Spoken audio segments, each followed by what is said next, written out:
Ah, flesh! Darius sprang back from the telecogitator, slapping a hand over his natural ear as a squeal of feedback erupted from the machine. He shook his head and sat down again, calling up status reports. Lottie's tousled head poked in through the door. You okay? I'm fine. Our mole ripped out his wire. Aren't you supposed to be sleeping? Can't sleep. She bounced on her heels, thunking heavily against the metal floor. Gonna stay up till the wings get back. I want to hear all about it. Our new alchemist didn't keep you busy enough? Too busy. We tripled grenade production, she boasted with a grin. Darius oohed appreciatively and patted the acolyte's shoulder. He turned around to tap out more commands as he spoke. Good work. We're going to need them. Since you're so full of energy, would you do me a favor, Miss Lottie? Stop by the inventor's workshop and ask her to come listen to this last burst I just got. Say it just like that. This last burst. Then swing on down by the armory and inventory the razor wire. Lottie saluted. Can do. Madame did not realize the servants were gone until morning, when she awoke with no dress laid out and no teapot steaming by her bedside. Her senses confirmed the house too quiet, the courtyard empty and still. She had taken the time to wash up and dress herself, and drink a glass of cold water from the carafe. Her footsteps clacked softly down the hall and stopped outside her son's bedrooms, which stood across from one another. With the lightest of touches, she slammed open both doors, her arms extended out into the rooms, unfolding new elbows like a paper fan. Two startled yelps sounded, and then suddenly went silent.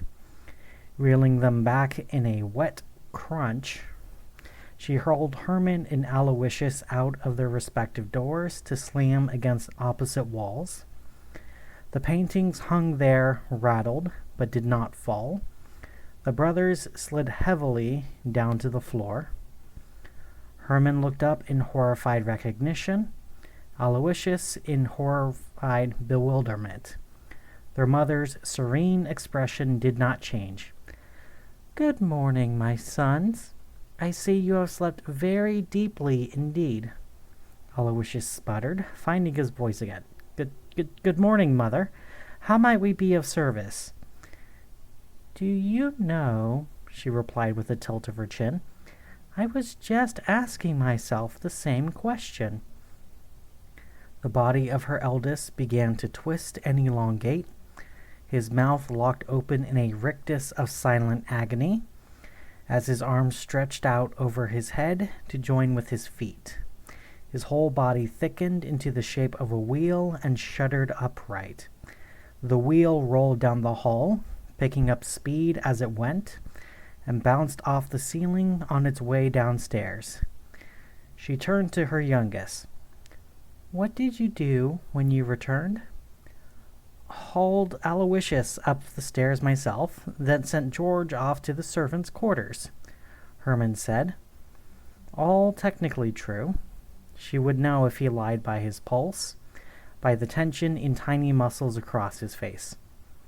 I didn't think you'd want to come home to a puddle in the foyer, and any mistakes he makes, I can't fix. Indeed, Madame said with a tiny frown. Herman melted into a fleshy tangle, knotted up like macrame, except for his head. She wanted him listening. The fingers of Madame's right hand extended, then extended again, long and white-knuckled and spider-like, to lift him off the floor. She strode down the hall at the same steady pace as before. I hold Aloysius more fully responsible, Madame said pleasantly. She lifted the twitching skein of her younger son above her head as she descended the staircase. He forgot himself and indulged to the point of incapacity, which does not excuse his lapse of duty. But he was not sensible when you returned. You were. Morning sun filtered into the parlor through sheer curtains, which had not been drawn. There were no signs of disarray. Every ornament was in place. Even the pillows on the sofa leaned at the same angle as the previous day. Not an attack from an enemy, then, nor some simple-minded rival hoping to pass this off as the work of common thieves. Madame stepped over the coil of Aloysius and went down the hall to the kitchen. Her nostrils widened as she stepped through the door. Much had happened here.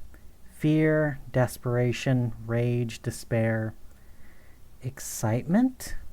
She sniffed again, then frowned and drew her hand back into itself, dropping Herman on the floor, his skull concussed where it struck.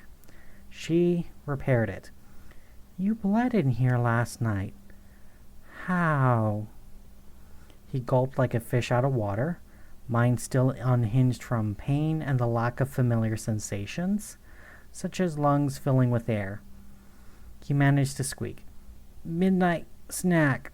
Cut myself." Madame sighed. In her rush to punishment, she already changed him enough that this explanation could not be checked. More fool she. She turned and stalked back to the parlor, remolding Herman's body and willing it to slither along at her heels. Aloysius had managed to partially straighten himself. His features drooped and sloughed as he pulled them back into place. "Mother," he gasped, choking down a whimper. "May I know what I've done?" "Other than appear weak in public at a critical time?" He shrank back at this, but she continued. "You don't happen to have 4 otherwise useful servants tucked away in there, hmm?" The young man shook his head, his half-melted face falling. No point in trying to repair it now, though he'd learned to unfold pockets of non-existent space within his own body just that summer. Aloysius couldn't have subsumed that much flesh yet, even if he'd wanted to. Besides, that would have been stealing from Mother. Losing something that belonged to Mother was almost as bad. With a wave of her hand, he fell back, twisting up again. Madame clasped her hands, tapping her thumbs together in thought. Her will grasped the two of them. Again and again she fused her flesh together in impossible contortions, then let it flow apart, like a nervous gambler shuffling a deck of cards. There was now, of course, a logistical problem as well as a tactical one. The Kirak ceremony could not be delayed. She had to be the one who raised it, from flesh she nurtured in her own womb. She had worked too long, called in too many favors, twisted too many arms and other appendages to bring this plan to fruition, to see it falter now. "Good morning." Lucretia patted down in her nightdress, stifling a yawn. She blinked, mesmerized by her brother's roiling flesh. She could have watched it for hours. "What have they done this time?" "They lost the entire staff," Madame murmured, still tapping her thumbs. She let the boys' bodies come to rest in 2 separate, quivering heaps. Their faces were recognizable, though they had no mouths, and neither one seems to know anything about it. "Oh, drat, that's the 2nd time this year." Lucretia hung her head, twisting a lock of auburn hair. "They grew bold again so soon." "You mustn't blame yourself, my dear," her mother reassured her. "The Lessers have much of our cunning, and they may well have thought the delay would make them impossible to track." Lucretia tittered at this. "Well, they won't try a ship this time." Madame shook her head. "That is a discussion for another day. We must leave as soon as possible. I'll make us some tea, get dressed, and fetch the horses." Lucretia said, turning to head down the hall. Yes, Madame replied, eyes on her sons, hands suddenly still. The horses. When the Fuller's cart turned into the lane, Lucretia was driving, though the pony held to a smart trot. The young woman lounged at her ease. Up ahead, her mother sat in the carriage box behind matched Arabian mares, which were bulkier than usual. Separating out a young man's bodily systems and redistributing them across the interior of a horse was an easy task for Madame, yet gratifyingly stressful for her erring sons. The horses' simple minds were held in deep repose, while the boys labored to pilot their unfamiliar forms at a demanding pace. It would do. She had been pressed for time. After 2 long days on the road, the head of the mare, which contained Aloysius, was drooping, her flanks slick with sweat. The parts of the horse's body, which came from him, had never pulled a carriage before, nor done much else in the way of hard labor, and were utterly exhausted. Herman's horse was in better shape, but still puffed and blew when Madame reined them to a stop. Curious heads turned here and there around the temporary camp. The 2 visible Fullers had remained aloof the previous night and swept in the carriage. Whispers of speculation had passed the length of the column, rumors swirling like autumn leaves. Now they would learn what their would-be leader had up her sleeve. The aristocratic colonists who brought Nalka from the old world had known great success in breeding for otherworldly talent, but until recently had been so widely scattered that little organization was possible.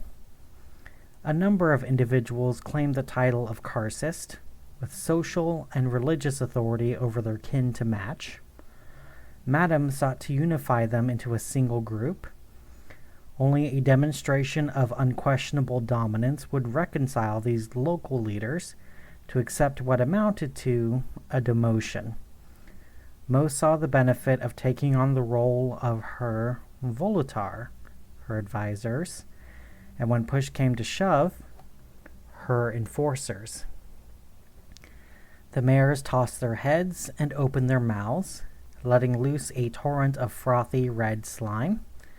A few low chuckles and approving murmurs sounded as the onlookers put 2 and 2 together. Horses cannot vomit naturally, and even Madame wouldn't have dared come without a child she intended to sacrifice. When the confused beasts finally spat out 2 bundles of stained and rumpled clothing, the young men's bodies had almost completely reformed. Someone off in the shadows began a slow clap. Nobody joined them. "We see how your eldest is repaid for his foolishness, Gabrielle," came the clipped voice of Mr. Jellick. He lifted his stein in Madame Fuller's direction. Madame pursed her lips, but did not reply. She disliked her given name, which Jellick knew, yet his misdirection allowed her to save face, and she needed his faction support. "I wasn't overcome that badly," Aloysius protested, still shaken from his ordeal. He had missed the byplay, and his pride was hurt. "The problem was that you were so sloshed I had to haul your ass upstairs in a bucket," interrupted Herman. "A platoon of mechanists could have run through the courtyard in a brass battle wagon for all you knew about it." Nervous laughter rippled around the campfire. Madame's incipient frown smoothed away. Inwardly, Herman swore at himself. Why was he defending her? 2 days stretched out across the inside of a horse had brought all his old reflexes back to the surface. "But they could have set their watches to your snores," Herman quipped.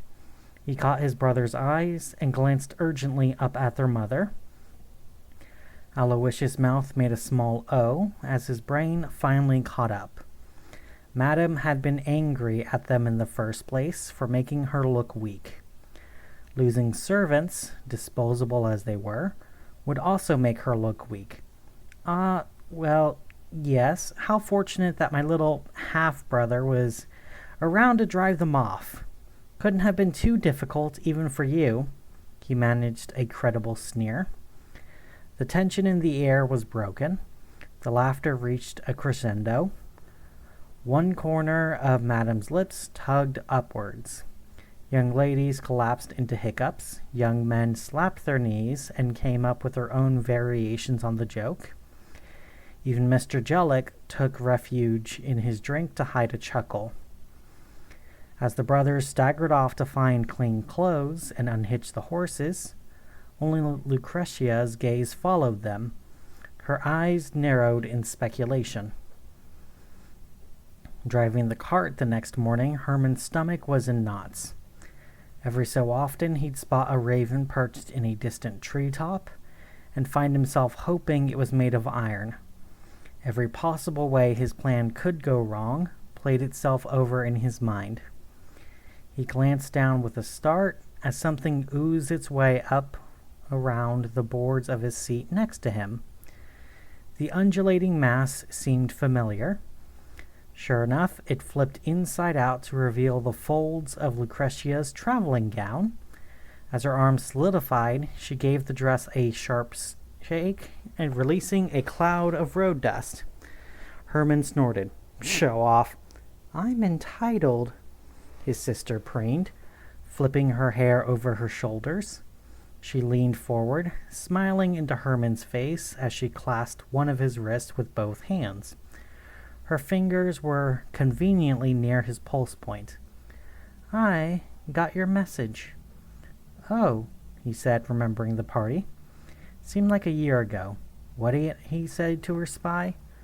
"Ma's going to taste great, only a matter of time." If he'd known their mother's plan, he would have kept his mouth shut. He shook his head. "Sis, you know I'll say any damn thing to flatter someone who's likely to serve me up with the hors d'oeuvres." A lone man on horseback trotted past, headed for the front of the column. The Irma, painted on his saddlebags, directed the attention of ordinary travelers away from the group. The patrollers also kept watch for less ordinary threats. "Hiding from clockwork nights, my lady?" called the outrider, tipping his hat. "Oh, yes," Lucretia exclaimed, pretending to faint. "Save me, kind sir." He laughed, nodded respect to the two of them, and rode on. Lucretia turned to Herman again. "Is something unexpected going to happen tonight?" Her touch on his wrist was feather-light. "Just a joke, sis," he said. His voice was level, but Lucretia's smile grew wide. "Your words say no," she whispered, "but your heart says yes." She waggled her fingers, her legs already reshaping to ooze back down towards the road. "Off to meditate. See you soon." Herman growled and wished he had something to break. A crescent moon hung like a scythe against the treetops. The first line of celebrants filed out in loose circles around the edge of the clearing. Their garments sported horns and fur and feathers. Solemn chants rose and fell, a few voices adding in animal sounds. Most numerous were the Zend, who, like Herman, had for the most part been born to the members of the group, and perhaps had a trace of power. The lowest rank of worshippers, the Orin, served the great families and were educated in their faith, yet weren't necessarily of them. Those who survived this night hoped to win a more elevated role for themselves or their offspring. One or two stumbled on the small round stones that littered the ground under the blanket of fallen leaves, but everyone kept to their pace and their places. For now they watched and waited. The sacrifices would come later, under the heart of the temple Madame was about to raise. The inner circle followed, transformed by their own will to demonstrate power and precedence. Aloysius' head was gone, his torso a jagged vertical mouth, whose fangs overlapped to jet past the eyes set in his shoulders. His forearms split into writhing tongues instead of hands. Lucretia skittered on tall, segmented legs, her body extruded into colorful folds like a sea slug, glistening with toxins. The gelix towered behind them, twin columns of broad intestinal cylinders twisted like vines. One of the few surviving members of the Southern delegation had an exaggerated feminine form. Innumerable infant arms extended from her skin to conceal the curves of her body instead of clothes. Her face was furred with arachnid mandibles. Another, from the west, had sculpted himself into a single smooth, blank surface. He held up one enormous eye with a muscular arm, as an endless procession of faces rose up through his skin, screamed silently, then sank back. All in all, there were nearly a score of local Karcists drawn from around the continent to cement this alliance and prevent their rivals from getting the upper hand. Madame Fuller followed last. She was naked and still appeared human, but did not shiver in the icy wind.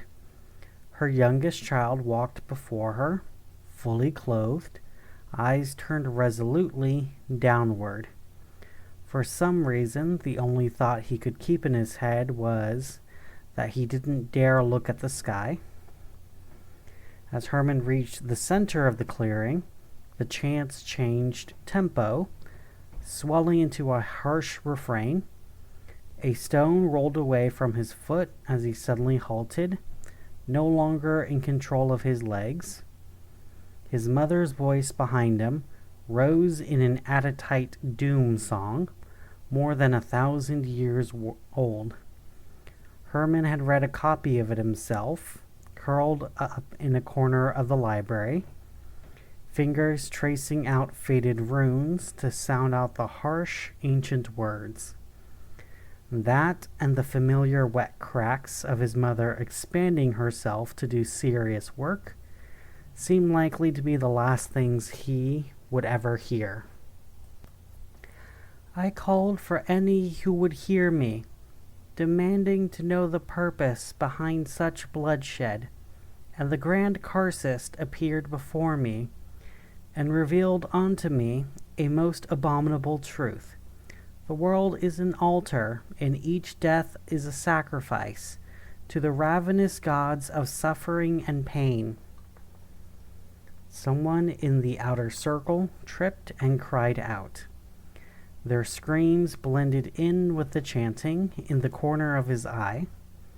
Herman saw flames ignite at the hem of their robes. He looked up. A flock of ravens swept across the moon. Simultaneous explosions thundered in a near-perfect grid across the width of the clearing. Some celebrants were ripped apart by the blasts. Others staggered, howling with agony as their gaping wounds caught fire. A handful from the outer circle made a dash for the wagons parked along the trail. They came up with rifles, pistols, and whatever ammunition had been on hand. Some ran straight back up the trail, looking frantically around for an enemy no one could see. A few who tried to dart back through the underbrush stopped short, struggling, ensnared in the strands of razor wire strung from tree to tree. Meanwhile, the inner circle slogged off layers of flesh which had taken the worst damage. Most had reserves of living mass stored up from fallen foes or victims. The Karcists began to grow, carving themselves into weapons. Aloysius roared, rearing back on legs which bulged with muscle and poised to jump. The appendages at the ends of his arms lengthened, whip-like, now ending in a pair of hooked claws. Mr. and Mrs. Jellic leaned towards one another, twin trunks of coiled flesh, which rooted to the spot and shot up into an enormous tree. Its thorny coils lashed the air with glistening, venomous spikes. The small, soft arms clinging to the southern Karcist lengthened, fusing together. Her new fists gripped dagger-sharp splinters of bone. Her arachnid head expanded in all directions with chittering cracks. Lucretia folded most of her legs up around her body like an armored second rib cage. A set of white feathered wings shot out from between them. Two to the front sprouted into long, wicked pincers, wet with the same toxins that had coated her body. A layer of skin oozed out through the underside and slithered off to hide in the bushes. A lucky shot from a rifle chimed off of unseen iron wings. A soldier blurred into view, chains flying wild as they plummeted. The Western Karcist ripped a face off his back and hurled it at the soldier, coating their wings and head in viscous, clinging red. More mechanists dropped concealment as they took damage or dove towards the field to engage. The iron chains of each four-person wing worked in concert with the soldiers' metal fists and feet to rip their enemies apart. Teammates swooped past to set the bloody chunks ablaze. Some of the larger Karcists fended off multiple units, who pelted them with projectiles or spread out to slice them apart with lengths of reinforced wire. The icy leaves that had shrouded the ground were quickly churned into a smoldering, sudden melange of viscera and sheared off scraps of iron. Madame herself had pocketed enough flesh to build a cathedral. She swelled from the center of the group like a cancerous mountain. Needle-toothed, grinning gashes opened on her surface to spew lumps of her own burning flesh back into the sky. Wet, leathery wings separated from her back and shook themselves out as insectile claws extended from a rapidly condensing thorax. Eyes grew everywhere. Traveling mouths swarmed towards her new head, with a chorus of rising howls, as cries of mindless anguish trapped inside Madame for years burst loose. She lunged up with a powerful downstroke that swept nearby combatants off their feet or out of the air, her cavernous maw snapping shut to swallow a nearby mechanist whole. The inventor plunged from above in a vertical stoop, her stream of shouted curses drowned out by the din of battle. The steel plate, which normally covered her arms, jutted forward in the grip of skeletal metal hands, forming a two-handed sword which hummed a single high, clear note. Her blade caught the lower edge of Madame's teeth and sliced her from chin to stern, cauterizing as it cut. Its passage spilled a torrent of disordered guts and a single blood-drenched soldier. Nearby wings took advantage of the opening and focused a fiery barrage on the beast. The inventor rose back up and went for Madame's wings, cutting them to ribbons as she dodged return fire from the howling mouths. Soldiers swarmed the monster's flanks, ripping out chunks with bladed chains and hurling fire into the wounds. Soon, like a great ship sinking into the sea, Madame broke apart and thudded to the ground, piece by piece. A skeletal, bird-winged monstrosity, small only in comparison with Madame, had fought to defend her with more savagery than skill. It had wounded a number of assailants, aiming for narrow expanses of brown skin amid black iron. Those scored by its claws listed dangerously in the air, their flight paths going ragged as toxins gripped the parts of their bodies that were still flesh. But in the end, it too disintegrated, shattered by the spikes of multiple units who collapsed around it and all burst away at once. Aloysius had cornered Doris near the edge of the trees. She was out of grenades, and her natural left arm hung limp, pierced by a sliver of bone. He yanked her towards his gnashing vertical mouth in a series of irregular jerks. Overhanging branches shook loose a light dusting of snow as the mechanist's wings labored to keep her aloft.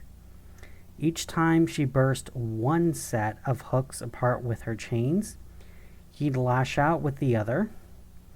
Aloysius was accustomed to working indoors, one-on-one, and thus neglected to watch his back. The rest of her wing barreled past on their way from exhausting their own ammunition on Madame. One planted a metal foot along Aloysius' spine, their chains reaching around to grapple his fangs, pulling him off balance with his mouth stretched open.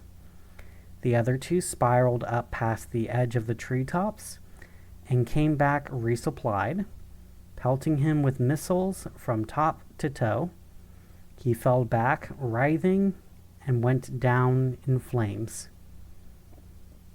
Turning to find no enemies left whole, the wing exchanged handclasps and celebratory shouts. Three rose to scour the nearby trees for wounded mechanists or fleeing foes. Doris herself hung back, only pausing on her way to the medics to drag her burning assailant off to the pile at the center of the clearing. Others scattered across the battlefield were performing the same duty. Most of the flesh in the growing heap had once been Madame. Occasionally, a smoldering lump would spasm, as if trying to pull itself together. Alert sentries answered this with fire. A column of smoke curled up past the moon's tilted smile. From the moment the bombs went off, no one paid attention to Herman. For the first and last time in his life, that suited him just fine. He escaped the initial grenade blast by sheer luck. It took some ingenuity to avoid being absorbed in the expanding bodies of his mother and her friends, but he was light enough on his feet to manage it. Past the initial ring of shrubbery, much of the forest bracken had been cleared out.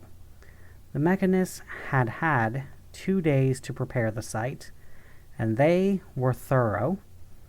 At a crash to his right and the sound of crackling flames, Herman ducked back behind a tree. He peered out slowly. The Jellics, sliced clean through across the midsection, had toppled into the forest, thorny pseudopods thrashing as they fell. Strands of nearby razor wire broke off with irregular spangs. Herman eased forward, ducked under a stubborn wire, and trudged out into the woods, trying to stare up and over his shoulder in every direction. As the clamor faded in the distance, he felt a kind of effervescence in his spirit. Hope and Herman Fuller had not previously been introduced. It was dizzying. Deep in the underbrush, close to the ground, The smoke was still so thick, Lucretia didn't dare form anything like a nose. Carefully, she extruded 2 slender eye stalks, poking them up through the branches. It was enough to track the soldiers' movements. They descended at regular intervals to cut away burned flesh from the pile, letting the fire spread deeper inside of it. The mechanists clearly intended to leave nothing behind but ash. Even if she were the only survivor, this was an opportunity not to be missed. A shiver of anticipation rippled through her form. There in the clearing was a feast the likes of which she might not see again for centuries. Mother's death was a potent lesson on the dangers of being too visible. The head that wears the crown is the first to meet the guillotine. She stretched up her eye stalks for another look. A long, slow swivel revealed only a handful of winged creatures in the sky. They hovered, facing one another, their gestures revealing an agitated conversation. Perfect. Almost the first living flesh Lucretia encountered, oozing in under the base of the bonfire, was her elder brother's Akuloth, a tiny creature melded with the essence of his power. Finding the worm intact was better than having his entire living brain in her hands. She would have laughed till she cried if she had a face. Now all she had to do was tuck away everything she could that hadn't been burnt yet, put Aloysius back together, and convince the vain fool that he had rescued her. She wriggled deeper into the heap of gore. Herman was right. Mother was delicious. It was devastating, Mitterling lamented. He leaned over the bar, adding another pinch of bicarbonate to his soda water, and a liberal dash of bitters. The bartender had left the bottle. To learn this brilliant group had been disbanded, myself excommunicated, on the night of such a great victory? For the first time, I regret these eyes. I wish I could weep. From what Hezekiah had seen of the inventor militant's works, the Mechanite leaders were not merely fanatics, they were fools. But he hadn't ridden all the way to Concord to watch the engineer marinate in regrets he could not drown. It astounds me that such excellence would be swept aside over a point of doctrine. I came in answer to your letter myself, Herr Mitterling, to reassure you that Marshall, Carter, and Dark knows how to value excellence. Your work with us will not be tethered by rusty, outdated theologies. A commotion sounded in the street outside, rising above the steady patter of hail. The barkeep peered out of the window and quietly lowered a hand beneath the counter. Mitterling patted the salesman's arm. You were a fine lad, Mr. Carter. It will be good to work again. But to see alchemy itself forbidden, just when I had some hope of returning. He stared moodily into his drink and gave the counter a small thump with his fist. Fleisch! The last power source added to the Book of Errors was radioactive metal after the Davite Wars. How was that a precedent? The shouts outside grew in volume. Hezekiah's ears perked up at the sound of a familiar, angry voice. Of all the people he'd never expected to see again. As rapidly as he could, within the bounds of politeness, Hezekiah paid his tab and Mitterling's, handed the engineer the travel vouchers and letters of introduction he'd brought along, set his hat firmly on his head, and dashed out the door. The deputy sheriff let Hezekiah into the holding cells, then stomped off to root around in his desk drawers. The salesman had walked in, doffed his hat, and slapped a slightly oversized pile of currency on the desk, and demanded a receipt for the payment of Herman's bail. The deputy disliked being ordered around, though he did pocket the bribe. The cell's lone occupant looked up from his slouch, but made no move to rise. He looked well for a man who just narrowly lost a fist fight with a gaggle of policemen in a hailstorm. "Zeke, your uncle's firm hiring horse thieves these days?" The salesman laced an arm through the bars, propping his forehead against them. "Alleged horse thieves. Ensuring an informant's charges are dropped is a trivial expense. And here I thought you cared." Herman's sarcasm was amused, not offended. Zeke blushed, not bothering to turn his face aside. He had almost forgotten the man could smell pheromones. "You know, before I knew your background, I hesitated to ask, and failing that, I wondered if you had a sister." "Not anymore." Herman's laugh was a handful of gravel. "You're barking up the wrong flesh, Zeke. Not that I blame you. Many a heart's been broken on these rugged shores."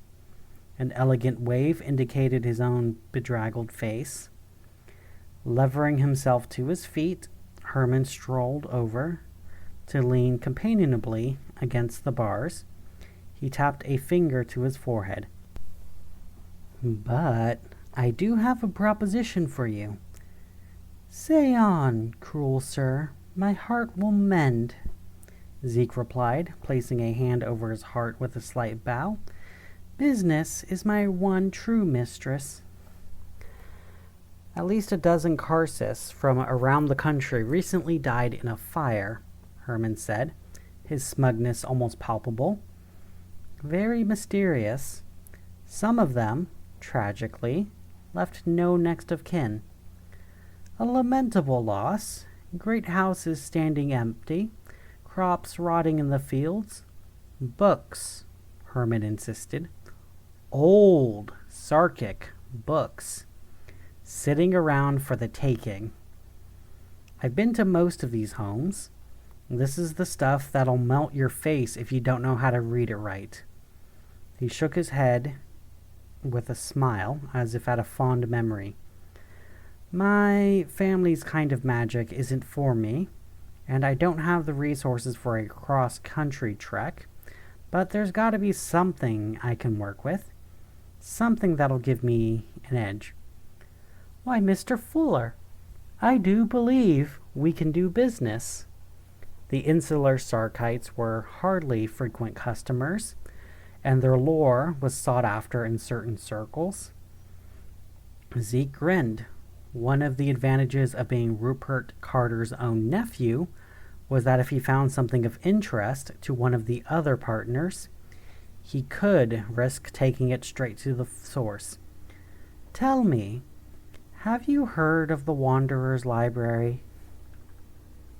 Green mist enveloped the two men, then swept back as the way furled itself shut. Bookshelves of every description stretched into the distance. Behind them, the ceiling climbed slowly up, braced by fluted columns of something gray that wasn't quite stone. Up ahead, the shelves gave way to a rough archway of the same material.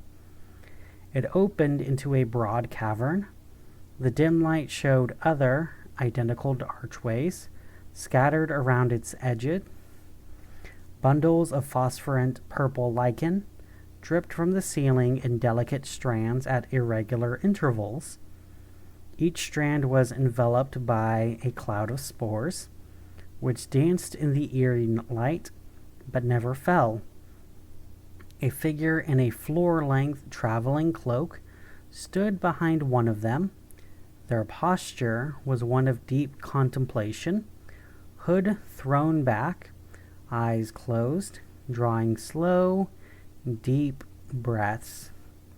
A cloud of spores swirled briskly around their head. Hezekiah cleared his throat. He had managed not to show his nervousness when explaining the situation to the senior partner's secretary. But interrupting the man himself at his studies was another matter.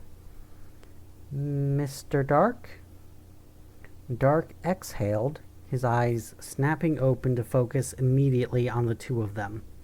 The spores fled upwards in a cloud towards the lichen strand. "Who? Ah, you're Rupert's nephew. Hezekiah, wasn't it?" He strode forward, brushing irritably at his nose. The Legezlet are meticulous historians, which almost makes up for their unorthodox methods of record keeping. Good of you to remember me, sir. Nonsense. That alchemist you sent me was competent, for a change. In fact, the salesman brightened a bit. It was through Mitterling, indirectly, that I became acquainted with Herman Fuller. Herman nodded. Pleased to meet you. Zeke continued. Mr. Fuller has knowledge of the location of several collections of Sarkic literature in good condition, some of which may have recently become ownerless. He also seeks guidance in a course of thaumaturgical study. I surmised you might take an interest, sir, and your granddaughter was kind enough to contact us here. Ownerless? The senior partner tilted his head at Herman. How did they die? Alchemical fire, said Herman, his smugness creeping back in. Stank to high heaven. Rare books and recent intelligence. Yes, Dark murmured. Abigail knows my tastes. My thanks, Hezekiah. That will be all. He waved a hand in a fluid motion. The salesman evaporated in another cloud of green mist.